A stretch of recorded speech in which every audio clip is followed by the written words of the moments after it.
gorgeous, what is up and welcome back to my YouTube channel. If you're new here, hi, my name is Sissy of the Good Life. And if you're an OG returning subscriber, welcome back.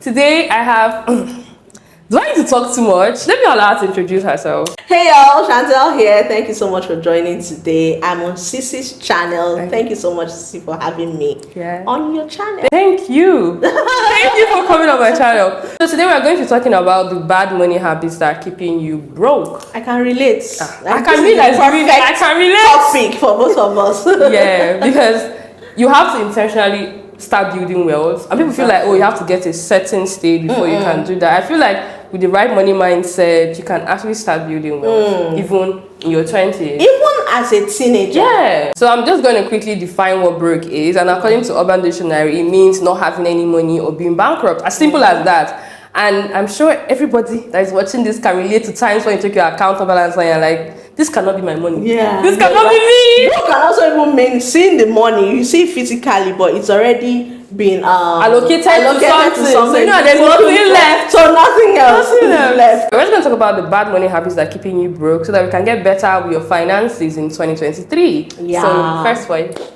I would say the first point for me is buying every and anything that you see, just because you have the money present in your account. Yeah. You know, this type of thing that you can have 100,000, be like, oh, this bag is just 10,000. If I take out 10,000, it's nothing. 90,000 that's left. That's a lot of money. I can buy the bag, but do you really need it, or it's just a want? It's the color entering your eye that you cannot see.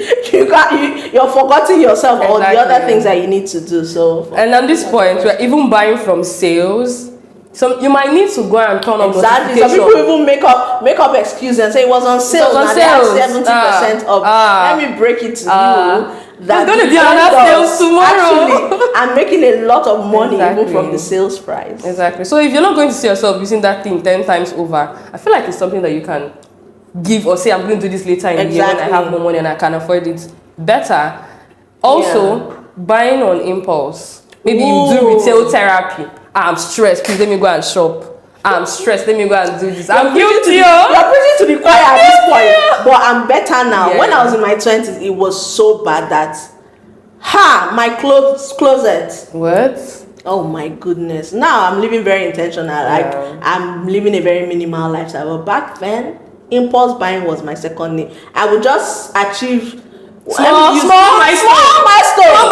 I've gone. Let me go haywire. You know, buying everything and anything that I get come across. So the next point I'm going to be talking about is having zero financial literacy, and we forget that they don't teach us about finances in school. Exactly. Your parents have never sat you down and told you about how to manage finance and how to do this and how to do that. Everyone, I think, is just living each day as it comes, and just surviving basically. You have to ask yourself if that's how the wealthy people are actually living. I read a quote recently and said, rich people they give off a facade of being poor, while poor people live like the rich. Exactly, they want to show that they have it, while in the true sense of it, that's not the case. So financial literacy here means that you are actually going to teach yourself, because I said this quote all the time, people don't realize it. Nobody's coming to save you. Exactly. You want to have more. Nobody's coming to come and say, sit down, let me tell you how to do this. If you put 10% here, do 50% here. No, you have to start teaching yourself now. Read books if you have to watch videos. There are movies on Netflix that teach financial literacy. Exactly. So, particular about things like that. Documentaries on Netflix are about money.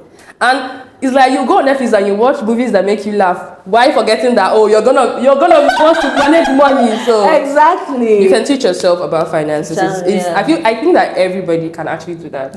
It's actually very. It's self-taught actually at this point. Use your life experiences, use your day-to-day spending as a yardstick to learn on it. Exactly. So without financial literacy, it doesn't matter if you have 7 jobs. Exactly. If you win a lottery, or if you win the prize in a reality show, you're still going to be broke. Exactly, because the same way you manage 100 it's the same way you're going to manage a million. Exactly. So if you don't teach yourself, this percent, that percent, what to invest, you're still going to be broke. That's something that you should always have here.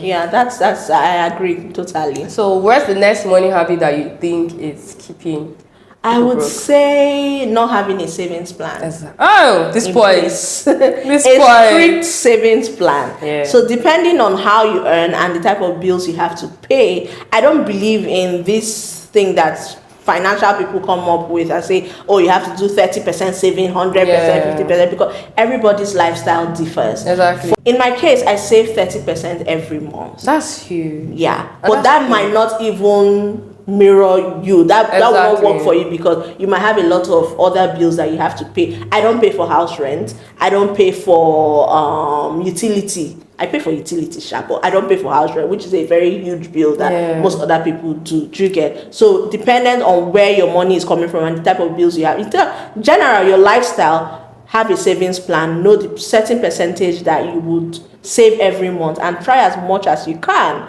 to stick to it. It's just make sure that you're putting something away. And most people think is, oh, people want, okay, I'm saving just for the savings sake. You're teaching yourself a habit. Because the more you do it, and it's a habit that you instill in your children or people that you come across. Very, very strict with my saving plan. There's so much I'm going to talk to you guys about in coming videos, but I'm very strict with my saving plan because I know where I want to be. Exactly. And also, saving gives me an emergency fund. I'm like, oh, if something this huge comes up, I have something to touch. Let's say, for example, there's this important medical bill you have to pay, and you have zero naira put aside or $0 put aside. You now start looking for who will give you for help everywhere. And everybody's like, shouldn't you have money? You gave up that look, the facade that everything is going well. And I'd like to add to what you already said is that it's never too early to save. No. Even your child, start with your children, a piggy bank and stuff. Tell them the importance of money and savings, and hopefully they grow up with that. Even banks have children's savings accounts. Oh, really? Yeah, you can actually even when a child is 3 years old, you can say, oh, let's go to the bank and paying this. Oh, nice. So you're building, that's what you're doing, is just building financial muscle. And literacy, which was the first part. So it's like, oh, let's go and save this. Oh, when we go there, let's take out this. I started going to the bank very, very early. Oh, nice. Really? Because of my mom. Oh, nice. Yes, like, I think 14, 13, so let's go together. She'll give me everything. Say, write this. This is what you write. Oh, nice. So now, as my younger ones are growing up, I'm the one doing it for them. She's like, Sissy will follow you, follow her. Do you understand? And you're teaching yourself. Because you already built you that way. So now you're impacting the lives of your younger ones. Nice. Next point that I'm very certain everybody can relate to is Ponzi schemes. Get rich quick mentality. Tell me about it. Please, I'm sure you have a story to tell us. I do. In my 20s, when it was like as if I wanted to be Elon Musk tomorrow. All my money, twinkers, it will never be very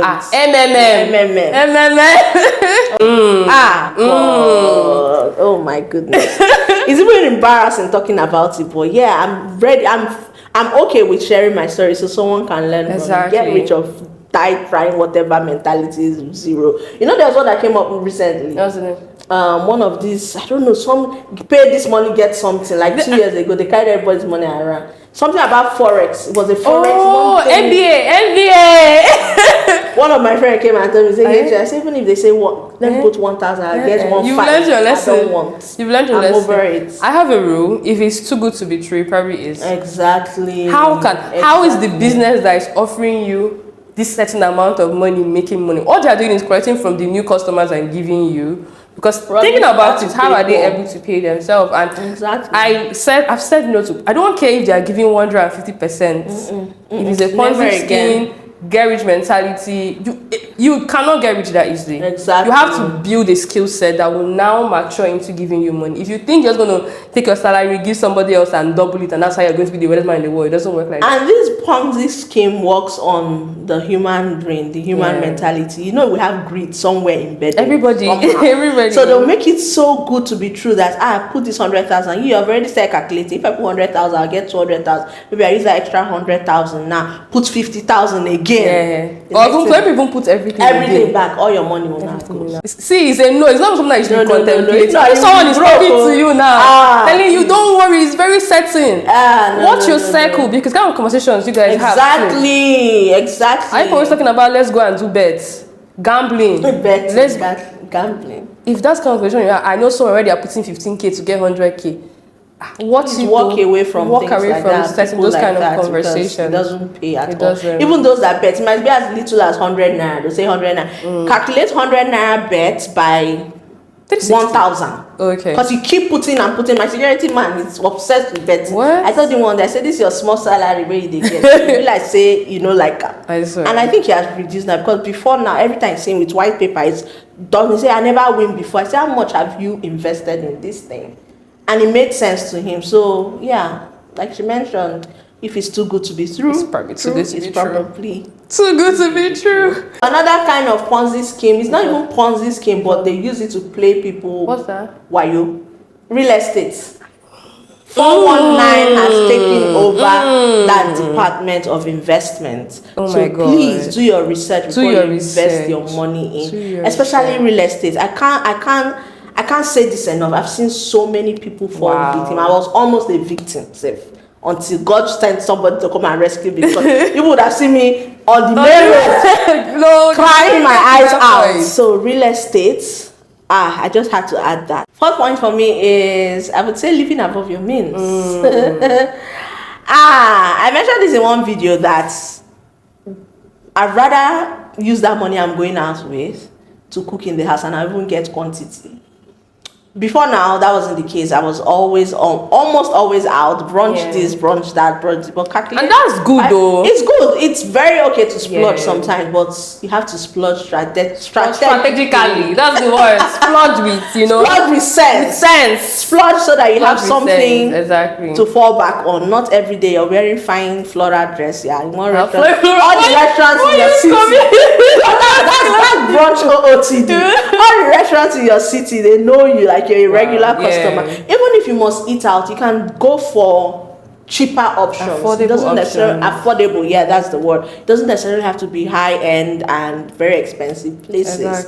Don't live above your means. All this pressure that they say social media is giving people, I think I make the decision consciously to allow what will pressurize me.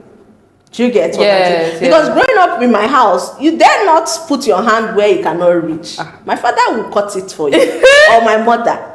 Say you want to follow the trending lifestyle, you want to follow big people that are richer than you, want to go on this one. Don't put your eyes where your hand cannot reach. Cut your coat according to your material, not even according to your size at this point. According to it wants to be cropped up, go with it. Cropped up?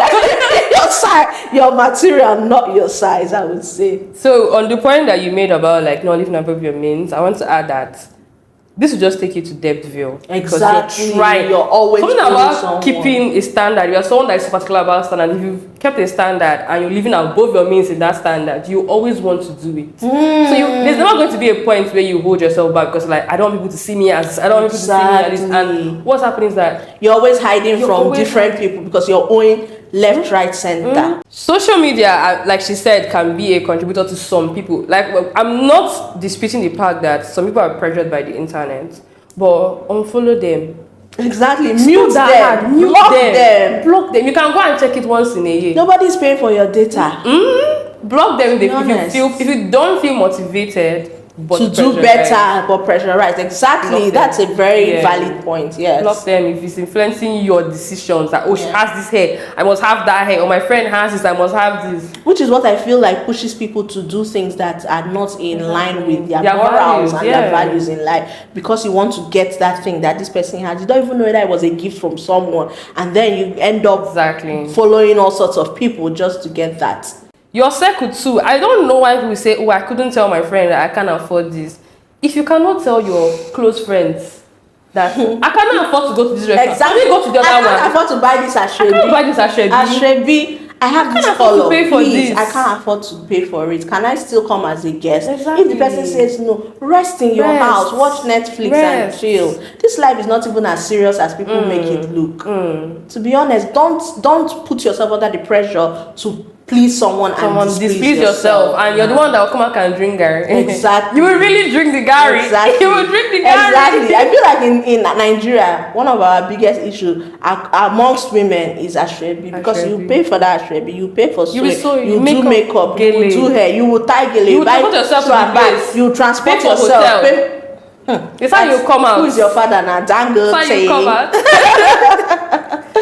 with your circle to just make sure that you have people that, or even if work towards telling them, I can't afford this. I don't think it's that. I feel like bad. genuine people who understand.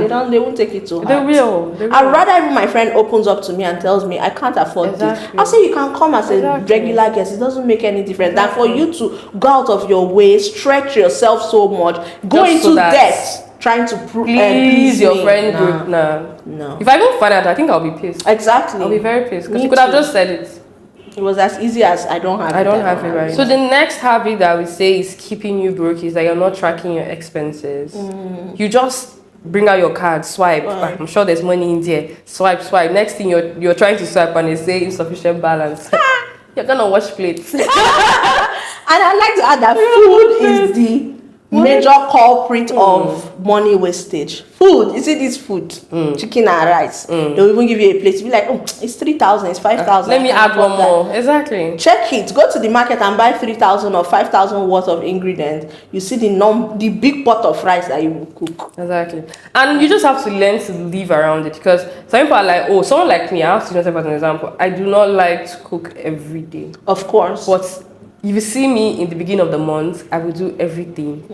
Put it in the fridge and I think I'm good done for the next 2 weeks. I don't have to be in the kitchen every single day, but I have food that I eat. And when I can, when it's like, there's no other option, then I eat out. Exactly. It's planned. It's calculated. There's nothing bad in splurging, like we mentioned, but just do it with sense and be strategic about it. So realistically, how you can track your expenses is by your statements of account. So every bank actually sends statements of account at the end of the month. Okay. I don't know what you could do with it. You could just leave it there. You need to go back and say, did I go over what I was supposed to? What I budgeted for this month? Did I go over what I was supposed to? Did I keep money aside for saving, like an emergency fund?